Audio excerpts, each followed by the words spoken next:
നീ നാളെ എന്നാ ഇടാൻ പോകുന്നത്? ഗൗൺ എവിടെ ഇരുന്നിട്ട്? ആര് നീ കണ്ടോ ഗൗൺ? കാവാലത്തോട്ട് കൊണ്ടുവരാൻ അമ്മുക്കുട്ടി പറഞ്ഞു.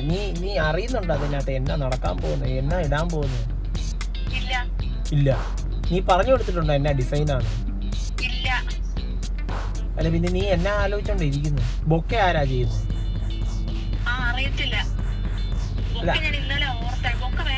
ബൊക്കെ വേണ്ട. നീ ഒരു കാര്യം ചെയ്യും, പഴംതുണി പിടിച്ചോണ്ട് നടക്കാം. അല്ല എടി ഗൗൺ എങ്ങനെ വേണം? ഇനി വൈകുന്നേരം തയ്ക്കണം. അമ്മുക്കുട്ടി പാറ്റേൺ പറഞ്ഞല്ലേ? എടി അത് ആരുടെ? നിന്റെ കല്യാണോ എന്റെ കല്യാണോ?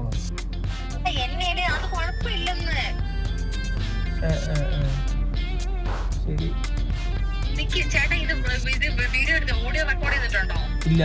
എന്നാ പറ്റി? റീലിനൊന്നും അല്ല, ഞാൻ ശരിക്കും ചോദിച്ചതാ. എടി ഇവിടെ ഞാൻ ഉദ്ദേശിച്ച പോലെ ഒന്നും ഗൗൺ ആയില്ല. സാരിയിലേക്ക് മാറ്റിയാലും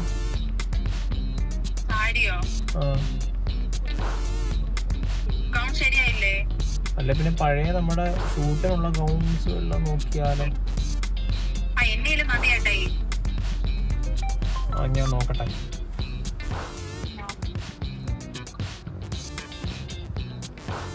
എന്തിനാ ചേട്ടാ വെറുതെ? അല്ല ഇവളുടെ പ്രത്യേകത എന്നാന്ന് ഞാനൊന്ന് പറയാം കേട്ടോ. ഇവളെ മനസ്സമ്മതത്തിന് അവൾ എന്നാ ഇടാൻ പോകുന്നത്? ചേട്ടായി രാവിലെ കൊണ്ടുവരും. ബ്ലൗസ് എവിടെയാ? സാരി ഏതാ? ഒരു പിടുത്തമില്ല, യാതൊരു പിടുത്തമില്ല. ജ്വല്ലറി എപ്പം വരും, എങ്ങനെ വരും, ഒരു പിടുത്തമില്ല. മധുരം വെപ്പിന് എന്നാ ഇടാൻ പോകുന്നത്? അന്നത്തെ ദിവസം നമുക്ക് സമയമില്ലായിരുന്നു, തീരെ സമയമില്ലായിരുന്നു. ഞാൻ ഉദ്ദേശിച്ചത് വേറൊരു സാരി ആയിരുന്നു. പക്ഷെ അതിനേക്കാളും നന്നായിട്ട് വന്നു. അവസാനം നാത്തുവിന് അതെല്ലാം ശരിയാക്കിയതുകൊണ്ട്, അതായത് എൻ്റെ ഭാര്യ എല്ലാം ശരിയാക്കി. അപ്പം ലാസ്റ്റ് ഈ പിന്നെ മേക്കപ്പിന് അവിടെ പോകുമ്പോഴാണ് അവൾ ആ മധുരം വെപ്പിൻ്റെ ഔട്ട്ഫിറ്റ് എന്നതാണെന്ന് കാണുന്നത്. അതുപോലെ തന്നെ ഗൗൺ. ഇങ്ങനൊരു പെണ്ണ് ഈ ലോകത്തുണ്ടാവുമെന്ന് എനിക്കറിയത്തില്ല. കാരണം സ്വന്തം കല്യാണത്തിന് ഇത്രയും ടെൻഷൻ ഫ്രീ ആയിട്ട് ഗൗൺ എന്നാ ഇടും. നാളെ മാല അവർക്ക് അറിയത്തില്ല, ഞാൻ അത് ചോദിച്ചില്ല. ഇതൊന്നും എന്ന് വെച്ചാൽ ഇതൊന്നും ഫേക്ക് അല്ല കേട്ടോ. ഒരു പെർസെൻറ്റേജ് പോലും ഫേക്ക് അല്ല, സത്യമായിട്ടുള്ള കാര്യം. നാളെ അവൾക്ക് അറിയാൻ മേല അവളെ എന്നാ ജ്വല്ലറി ഇടാൻ പോകുന്നത്, അവളെ ഏത് ഡ്രസ്സാണ് ഇടാൻ പോകുന്നത്, അവൾക്ക് ബൊക്കെയുണ്ട്, ഒന്നും അറിയത്തില്ല. അവളുടെ ഒരു വിശ്വാസമാണ് ചേട്ടായി എല്ലാം അവസാന സമയത്ത് അവളുടെ കയ്യിലോട്ട് കൊണ്ട് കൊടുക്കുന്നു.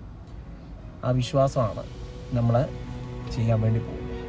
ഇന്ന് വരെ എംലോഫ്റ്റിൻ്റെ ചരിത്രത്തിൽ എംലോഫ്റ്റ് ചെയ്തിട്ടുള്ളതിൽ വെച്ച് ഏറ്റവും നല്ല ഗൗൺ, എനിക്ക് ഭയങ്കര ഇഷ്ടപ്പെട്ട ഒരു ഗൗണാണ് നിങ്ങളിപ്പോൾ കാണാൻ പോകുന്നത്. അത് ആഷ്ലിക്ക് വേണ്ടി നമ്മൾ ചെയ്യുന്നത്. അത് എന്നെക്കാളും കൂടുതൽ എൻ്റെ ഭാര്യയുടെ ഒരു ഡ്രീമായിരുന്നു. അവൾ ശരിക്കും ഞാൻ ഒരുപാട് ഭാഗ്യം ചെയ്തൊരു മനുഷ്യനാണ്. കാരണം എന്നാന്ന് പറഞ്ഞാൽ ഇങ്ങനൊരു ഭാര്യയെ എനിക്ക് കിട്ടിയത് അതൊരു ഭയങ്കര. കാരണം എന്നെപ്പോലെ തന്നെ എൻ്റെ പെങ്ങന്മാരെ നോക്കാൻ, അല്ലെങ്കിൽ എൻ്റെ പെങ്ങളെ അല്ലെങ്കിൽ എൻ്റെ ഫാമിലിയെ കാണാനായിട്ട് എല്ലാ പെണ്ണുങ്ങൾക്കും പറ്റുമെന്ന് എനിക്കറിയത്തില്ല. ഞാൻ മാനിഫെസ്റ്റ് ചെയ്ത് പ്രാർത്ഥിച്ച് കിട്ടിയതാണ് എൻ്റെ ഭാര്യ എനിക്ക്. കാരണം എനിക്ക് വലിയ ആഗ്രഹമായിരുന്നു. നമ്മൾ ഈ സിനിമകളൊക്കെ കാണുമ്പോഴത്തേന് ഇങ്ങനെ നല്ല ചേട്ടത്തി അമ്മയില്ലേ, അതുപോലെ വലിയേട്ടൻ സ്റ്റൈലിലൊക്കെ ഇത് വന്നിട്ട് ഈ അവസാനം ഈ ഏട്ടത്തി അമ്മ എന്ന് പറയുന്നൊരു ക്യാരക്ടറില്ലേ, ഞാൻ എന്നും അങ്ങനെ ഒരു ക്യാരക്ടർ ഇഷ്ടപ്പെട്ടിരുന്നു. അതുപോലൊരു പെണ്ണിനെ ദൈവം എനിക്ക് തന്നു. ശരിക്കും എൻ്റെ ഭാര്യയ്ക്ക് ഏറ്റവും ഇഷ്ടമുള്ള ഒരു സാധനമാണ് ഡ്രസ്സ്. അവൾക്ക് സ്വർണ്ണമോ ബാക്കി കാര്യങ്ങളൊന്നും അവൾക്ക് വലിയ കാര്യമുള്ള കാര്യമല്ല. പക്ഷേ അവളുടെ ഔട്ട്ഫിറ്റിന് അവൾ ലീസ്റ്റ് ഇമ്പോർട്ടൻസ് ഇവിടെ കൊടുത്തിരിക്കുന്നത്. ഇത് എന്ന് വെച്ചാൽ നമുക്കിപ്പം ഏറ്റവും റഷുള്ളൊരു സമയമാണ്. ബക്രീദ് ആയതുകൊണ്ട് ആൾക്കാരെല്ലാം നമ്മുടെ മാസ്റ്റർമാരും 2 മാസ്റ്റർമാർ നാട്ടിൽ പോയിരിക്കുകയാണ്. ഹാൻഡ് വർക്കേഴ്സ് പകുതിയുള്ളൂ. അപ്പം കസ്റ്റമർ പീസ് തന്നെ ചെയ്ത് തീർക്കാനായിട്ട് നമ്മൾ ബുദ്ധിമുട്ടി കഷ്ടപ്പെട്ടാണ് ചെയ്ത് തീർക്കുന്നത് നമ്മൾ. കാരണം എന്താണെന്ന് വെച്ച് കഴിഞ്ഞാൽ പാറ്റേൺ എല്ലാം കട്ട് ചെയ്തിട്ട് പോയെങ്കിൽ തന്നെ നമുക്ക് ഈ ഓൾട്രേഷൻസ് വരുമ്പോഴത്തേനും ആദ്യം മുതൽ പിന്നെയും ചെയ്യേണ്ടി വരും. എന്ന് വെച്ചാൽ ഈ ഓൺലൈൻ വഴി മെഷർമെൻറ്റ്സ് ഒക്കെ എടുക്കുന്നതിനകത്ത് ഓൾട്രേഷൻസ് ഒക്കെ സ്വാഭാവികമായിട്ട് വരാറുണ്ട്. അപ്പോൾ അതൊക്കെ ചെയ്ത് വരുമ്പോഴത്തേനും നമ്മൾ ആ ഉദ്ദേശിക്കുന്ന വിധത്തിൽ ടൈം കീപ്പ് ചെയ്യാൻ പറ്റാറില്ല. അപ്പം ശരിക്കും പറഞ്ഞു കഴിഞ്ഞാൽ ഈ ഗൗൺ നമുക്ക് ചെയ്യാൻ പറ്റും എന്ന് ഞാൻ ഒരിക്കലും വിചാരിച്ച ഒരു കാര്യമല്ല. കാരണം അത്രയും റഷായിരുന്നു. നമ്മൾ ചെയ്യണം എന്ന് ആഗ്രഹമുണ്ട്, പെങ്ങൾക്ക് ഏറ്റവും ബെസ്റ്റ് കൊടുക്കണമെന്നുണ്ട്. പക്ഷെ എന്നാലും നിസ്സഹായനായിട്ട്, സത്യമായിട്ട് പറയട്ടെ, നിസ്സഹായനായിട്ട് കാര്യം എല്ലാ സാധനവും ഉണ്ട്. പക്ഷെ ഇപ്പം ചെയ്യാൻ ഓപ്ഷൻ ഇല്ല. ഒരു മാസ്റ്ററുടെ കല്യാണം നാട്ടിൽ പോയിരിക്കുക, വേറൊരു മാസ്റ്റർ കുറേ നാളുകളായി നാട്ടിൽ പോയിട്ട് അവന് പോകാതിരിക്കാൻ പറ്റില്ല. ഒറ്റ മാസ്റ്ററെ വെച്ചിട്ടാണ് നമ്മൾ ഈ സാധനം ചെയ്യുന്നത്. അപ്പം ഇന്നലെ ബക്രീദായിരുന്നു. ഞാൻ എന്നിട്ട് അവസാനം മാസ്റ്റർ റിക്വസ്റ്റ് ചെയ്ത് പറഞ്ഞിട്ട് രാത്രിയും പകലുമായിട്ട് ഇരുന്ന് പുള്ളി അത് ഫിനിഷ് ഏകദേശം ചെയ്തിട്ടുണ്ട്. എനിക്ക് നിങ്ങൾ വിചാരിക്കും ഇതൊക്കെ ഫേക്കായിട്ട് നമ്മൾ ചെയ്യാൻ വേണ്ടി അല്ലെങ്കിൽ പറയാൻ വേണ്ടി ഇങ്ങനെ ഓരോ ഇതുണ്ടാക്കുകയാണെന്ന്. ശരിക്കും ശരിയായിട്ടുള്ള ഇമോഷനായിട്ടല്ല, ശരിയായിട്ടുള്ള റിയൽ ഇമോഷൻസാണിത്. സത്യമായിട്ടുള്ള കാര്യമായി ഇങ്ങനെ ഈ പറയുന്നത്. കാരണം നിങ്ങൾ ഈ ഫീൽഡിലുള്ള ആൾക്കാർക്ക് അറിയാൻ പറ്റും, നമ്മൾ എപ്പോഴും കസ്റ്റമേഴ്സിനായിരിക്കും ഇമ്പോർട്ടൻസ് കൊടുക്കുന്നത്. കസ്റ്റമറുടെ വീസ് കഴിഞ്ഞിട്ട് നമ്മുടെ തുടങ്ങാം എന്നുള്ളൊരു സാധനം. എൻ്റെ കല്യാണത്തിനും അങ്ങനെ തന്നെയായിരുന്നു. അപ്പം ചെയ്യാൻ പറ്റുമെന്നുള്ളൊരു വിശ്വാസത്തിലായിരുന്നു നമ്മൾ ലാസ്റ്റ് മൊമെൻറ്റ് വരെ നിന്നത്. പക്ഷേ അവസാനമായപ്പോഴത്തേന് കസ്റ്റമർ പീസസ് നമ്മൾ ഉദ്ദേശിക്കുന്ന വിധത്തിൽ ചെയ്യാൻ പറ്റാതെ വന്നപ്പോഴത്തേന് ഇവരുടെ സാധനം നമുക്ക് എന്നെ ചെയ്യണം എന്നറിയാൻ മേലാതായിപ്പോയി. അപ്പോഴും എൻ്റെ ഭാര്യ പറഞ്ഞു, ഇപ്പം ഞാൻ നമ്മൾ ഷൂട്ടിനെടുത്ത് ഒരു നല്ല ഗൗണുണ്ടായിരുന്നു, നല്ലൊരു ഗൗണാണ്, ഷൂട്ടിനെടുത്ത ഗൗൺ, അത് ആഷ്ടിയല്ല, സാരമില്ല, അവർക്ക് അങ്ങനെ കൊടുത്താലും കുഴപ്പമില്ല, നല്ല ഗൗണാണല്ലോ എന്ന് ഞാൻ വിചാരിച്ചു. അപ്പോഴും എൻ്റെ പ്രിയതമ എന്നോട് പറഞ്ഞു, ഇല്ല ജോസാച്ചാ, ആഷ്ടി ചേച്ചിക്ക് അത് കൊടുത്താൽ പോരാ. ചേച്ചി എന്നാണ് അവൾ വിളിക്കുന്നത്, പക്ഷേ സ്ഥാനം കൊണ്ട് ചേട്ടത്തിയമ്മയാണേലും പിന്നെ അവളെക്കാളും ഇളയതായതുകൊണ്ട് ചേച്ചി എന്നാണ് വിളിക്കുന്നത്. ആഷ്ടി ചേച്ചി അത് കൊടുത്താൽ പോരാ, നമുക്ക് എങ്ങനെയും ചെയ്യാമെന്ന് പറഞ്ഞ് അവളാണ് എൻ്റെ കൂടെ നിന്നത്. അപ്പം ആ ഗൗൺ നമ്മൾ കാണാൻ വേണ്ടി പോവാം. ഞാനൊരു ചെറിയൊരു വേഗമായിട്ടൊരു ഫോട്ടോയെ കണ്ടിട്ടുണ്ടായിരുന്നുള്ളൂ, എനിക്കത് ഭയങ്കര ഇഷ്ടപ്പെട്ടു. നേരിട്ട് ഞാനും ആദ്യമായിട്ടാണ് കാണാൻ പോകുന്നത്. നമുക്കൊന്ന് പോയി നോക്കിയിട്ട് വരാം, ഒരുമിച്ച് കാണാം.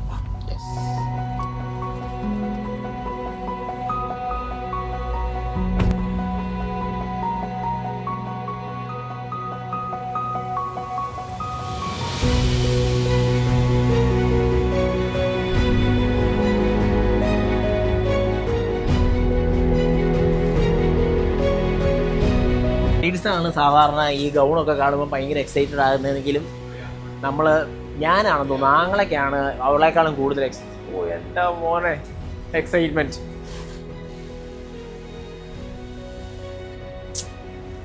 ഒരു ഈജിപ്ഷ്യൻ സ്റ്റൈലിലുള്ള ഗൗൺ, അടിപൊളി. Master G thank you. ഈ പുള്ളി ശരിക്കും ബക്രീദിൻ്റെ അന്ന് പോലും രാത്രിയും പകലും ഇല്ലാതെ മനുഷ്യൻ്റെ കഷ്ടപ്പാടാണ് ശരിക്കും ഇത് കാണുന്നത്. ഈ മനുഷ്യൻ മാത്രമല്ല, ഹാൻഡ് വർക്കേഴ്സും പയ്യന്മാരെല്ലാം ഹെൽപ്പ് ചെയ്തുകൊണ്ട്. ഈവൻ അത് ശരിയാണെന്ന് ചോദിച്ചാൽ ഞാൻ ഒരിക്കലും ഇപ്പം പെരുന്നാളിൻ്റെ അന്ന് പണിയെടുപ്പിച്ചത് ഒരിക്കലും ശരിയായിട്ടുള്ളൊരു കാര്യമില്ല. പക്ഷേ എമർജൻസി വരുമ്പോൾ നമുക്ക് അങ്ങനെ ചെയ്തല്ലേ പറ്റത്തുള്ളൂ. ഞാൻ ഓർത്തായിരുന്നു ഇത് ചെയ്യാൻ പറ്റത്തില്ലായിരിക്കും, പക്ഷേ ഇവരും കൂടി ഇല്ല, ഞങ്ങൾ നിൽക്കാം, ഞങ്ങൾ ചെയ്യാം എന്ന് പറഞ്ഞിട്ടാണ് ഇങ്ങനെ ചെയ്തത്. എനിക്ക് സന്തോഷമായി. നോക്കിയേ, ഇതിനകത്തേക്ക് യൂസ് ചെയ്തിരിക്കുന്ന മുഴുവൻ ക്രിസ്റ്റൽസും സ്റ്റോൺസും ബീഡ്സും നമ്മൾ ജ്വല്ലറിയിലേക്ക് കൊടുക്കുന്ന പോലത്തെ സെയിം കൈൻഡ് ഓഫ് വർക്കാണ് കൊടുത്തിരിക്കുന്നത്. നമ്മൾ മെലിഞ്ഞ ഒരാളായതുകൊണ്ട് കുറച്ച് ഹെവി ആയിട്ടാണ് താഴേക്കും കൂടെ കൊടുത്തിരിക്കുന്നത്. കറക്റ്റ് പ്രോപ്പർ ഒരു ഈജിപ്ഷ്യൻ സ്റ്റൈലിലുള്ള ഒരു മെർമെയ്ഡ് ഗൗണിൻ്റെ സ്റ്റൈൽ, ഡ്രേപ്ഡ് ഗൗണാണ് കേട്ടോ. അപ്പം അവൾ വേറെ ജ്വല്ലറി ഒന്നും എക്സ്ട്രാ ആഡ് ചെയ്യേണ്ട ആവശ്യമില്ല. ഇച്ചിരി കൂടെ അടുപ്പിച്ച് വെച്ച് കാണിച്ചാൽ മോനെ കേട്ടോ, വേറെ എക്സ്ട്രാ ജ്വല്ലറി ഒന്നും ആഡ് ചെയ്യണ്ട. നല്ല ഹെവി ആയിട്ടാണ് ജ്വല്ലറി എഫക്റ്റ് കൊടുത്തിരിക്കുന്നത്. അവർക്ക് നല്ല ഭംഗിയായിട്ട്, ഭയങ്കര രസമായിട്ട്. ഞാൻ പറയുന്നത് ഇങ്ങനെ ഇത്രയും മാത്രം കൊടുത്താൽ പോലും എന്ത് ഭംഗിയാണ്, ഇത്രയും മാത്രം ഇത് മാത്രം കൊടുത്താൽ തന്നെ ഗൗൺ ഭയങ്കര രസമാണ്. ഏതൊരു മാതാപിതാക്കളും ആഗ്രഹിക്കുന്ന എന്തോ ഒരു ബ്രൈഡിനെ കാണാൻ എന്തായിരിക്കും ആഗ്രഹിക്കുന്നത്.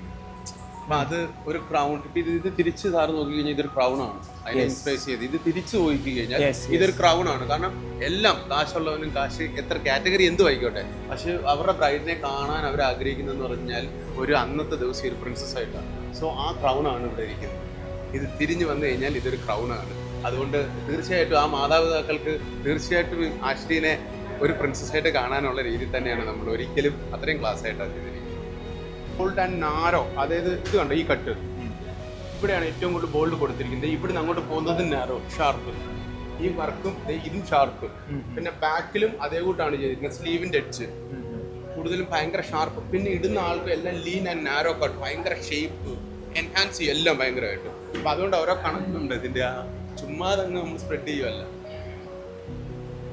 നമ്മൾ സാധാരണയിൽ നിന്ന് വ്യത്യാസമായിട്ടുള്ളൊരു വിധത്തിലുള്ള വെയിലാണ് ആക്ച്വലി കൊടുക്കുന്നത്. വെയിലിൻ്റെ ഹാൻഡ് വർക്കാണ് ഈ നടക്കുന്നത് കേട്ടോ. ഒരു സ്പെഷ്യൽ മോട്ടീവാണ് കൊടുത്തിരിക്കുന്നത്. കുറച്ചും കൂടെ അടുപ്പിച്ച് കാണിച്ചാൽ പോലെ ക്രിസ്റ്റൽസ്, പേളിൻ്റെ ഒരു സ്പെഷ്യൽ പേൾസ്, ട്യൂ ബീഡ്, കട്ട് ബീഡൊക്കെ ഉപയോഗിച്ചിട്ടാണ് നമ്മൾ വെയിലിൻ്റെ അറ്റത്തേക്ക് കൊടുക്കുന്നത്. ഒരുപാട് വലിയ വർക്കുകൾ കൊടുക്കുന്നില്ല, കാരണം അത്ര ഹെവിയാണ് ഗൗൺ. അതുകൊണ്ട് തന്നെ ഞാൻ പറഞ്ഞിരിക്കുന്നത് വെയിൽ സിമ്പിളായിട്ട് ചെയ്യാനാണ് പറഞ്ഞിരിക്കുന്നത്. മീൻവൈൽ നമ്മുടെ കസ്റ്റമർ പീസസും കൂടെ ഒന്ന് കാണിക്കാം കേട്ടോ. ഇത് നമ്മളുടെ 1 lakh പ്ലസ് വരുന്ന ഒരു ലെഹങ്കയുടെ അപ്പർ പോർഷനാണ് ഈ വരുന്നത്. ഇതാണ് അതിൻ്റെ ടോപ്പ് വരുന്നത്. ഓ നല്ല ഭംഗിയായിട്ടുള്ള ഫുൾ ക്രിസ്റ്റൽസ് ഹെവി ആയിട്ട്. ഇത് നോക്കിക്കേ, മുഴുവൻ ക്രിസ്റ്റൽസും സ്റ്റോൺസും. ഇത് ആ ലൈനിങ്ങോട് കൂടി വരുമ്പോഴത്തേനാ ഇത് കണ്ടോ, ഇതിൻ്റെ അപ്പർ പോർഷനാണ് ഇത് കണ്ടോ. ഇത് മുഴുവൻ ക്രിസ്റ്റൽസാണ് യൂസ് ചെയ്തിരിക്കുന്നത്.